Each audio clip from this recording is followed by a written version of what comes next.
tutvustan teile veel ühe ülesanne tüübi nimega drag words, drag mission words, lohistamisülesanne. Selles ülesandes õpilased peavad lohistama kas või laused või sõnad õigese kohta. Mul see ei lähe siia. Nüüd läks. Selleks, et seda ülesannet teha, vajutage nupule loovusmaterjal ja valige drag text. Drag the words, vabandust. Jälle pealkiri. Millegi pärast pealkirja peab sisestama 2 korda. Nii. Ja siis tekst.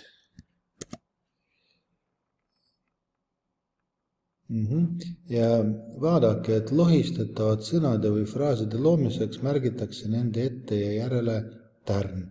Nii et kui ma tahan näiteks kasutada seda lauset, siis tärn ette ja tärn taha.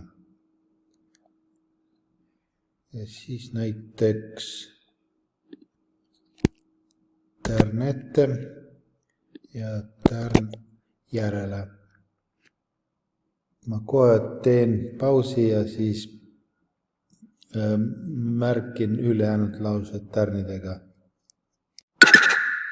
Nii, lähme siis edasi. Siin on teil võimalus anda tagasisidet, näiteks nii nagu ma juba näitasin, võib siis ühtlaselt jaotada. Siia läheb teie tagasiside, mina selle kustutan ära. Nii. Siis käitumisseaded.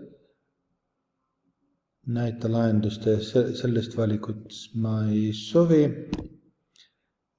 Proovi uuesti, jälle oleneb sellest, kas see on test või lihtsalt ülesanne, et võite siis sisse lülitada või välja lülitada ja salvesta. Nii, ülesanne on tehtud. Ja siis, kui te tahate teadmise kontrolli luua, siis teadmise kontroll, loo teadmiste kontrolli pealkiri, ma ei ole robot ja genereeri kood. Words, genereeri kood. Ja siis te lastele annate selle linki ja selle koodi. Tänan vaatamast.